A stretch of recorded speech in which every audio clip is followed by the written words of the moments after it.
नमस्कार मेरे साथियों। आप सभी को जैसे ज्ञातवत है, कल चुनाव है अपने। इतने दिनों से मैं चुप बैठा था। सभी पार्टियों के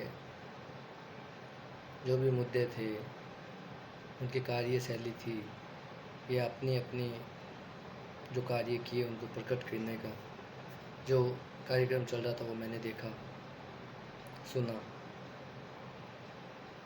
अब जब कल समय नज़दीक आ गया, आप लोगों ने भी सुना होगा, उनको देखा होगा, समझा होगा। सुबह इंडस्ट्रियल ग्रुप में एक मैसेज चल रहा था। सीनियर थे वो दोनों ही बंदे जो बात कर रहे थे। उनमें बताया गया था कि कोई पेंशन का मैटर था, जो झंडा पार्टी से उनको बताया गया कि आपको पता ही, उनकी अभी तक पेंशन हुई नहीं है, काफ़ी पुराना मैटर था। तो उन्होंने कहा पुरानी बातें पुरानी हो गई। तो मैं कुछ उन नए बंदों के लिए कहना चाहूँगा जो अभी आए हैं, जिनको 1 साल या 6 महीने हुए हैं, या 2 साल, मान लो 2 साल नहीं, ज़्यादा जनरली 12 महीने में ही आए। पिछले 12 महीने में ना अपॉइंटमेंट हुआ है। आपको मैं बताना चाहूँगा, हमारा अपॉइंटमेंट था 2014 में। हम 2017 में आए। उससे पहले दीपक पार्टी का यहाँ पे वर्चस्व था, वो पार्टी सत्ताधीन थी उस समय।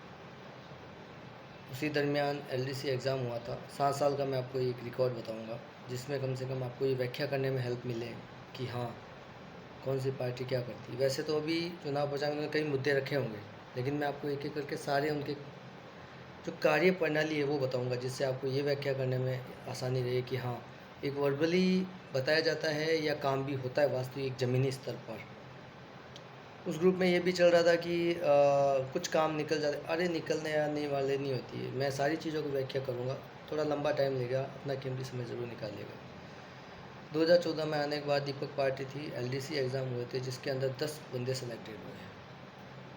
वो 10 बंदे आज अपने ही डिपो में हैं, उनकी जानकारी आप ले सकते हो। 2015 का बैच था वो। उसके बाद में 17 के अंदर झंडा पार्टी आई, फिर वापस एग्ज़ाम होने थे, तो चुनाव होने थे वापस अपने 19 के अंदर, लेकिन कोरोना काल की वजह से हो नहीं पाए। अभी आप देखिए इस डिपो की दुर्दशा। उसी दरमियान 2 एलडीसी एग्ज़ाम, जो 5% और 10% से आते हैं, आप लोग नए होंगे, सुना भी होगा।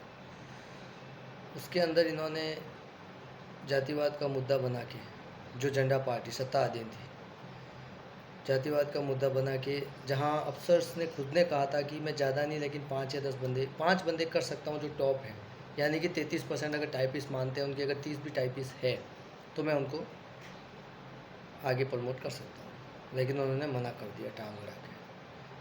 उसके बाद में डीपीसी जो थी, डिपो लेवल की होती थी, प्रमोट होता था। 2 चीज़ें गौर कीजिएगा। 2, जो बंदे ये बोलते हैं ना, हम सभी सर्व कौम को साथ लेके चलते हैं, जातिवाद नहीं करते हैं, बहुत शर्मिंदगी होती है, क्योंकि उस पार्टी में कुछ लोग ऐसे हैं कि जो मैं आज बोलने जा रहा हूँ उनको भी थोड़ा सा बुरा लगेगा, जो मेरे अच्छे खासे हितैषी हैं, लेकिन मैं सच्चाई से कभी मुँह नहीं मोड़ता। डीपीसी 3 बार हुई।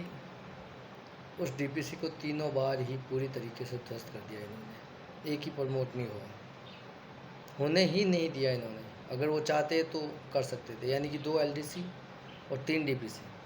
इसके अंदर एक भी बंदा नहीं हुआ सिलेक्टेड, और बाहर से दूसरे डिपो से सिलेक्टेड हो गए, अपने डिपो में आए।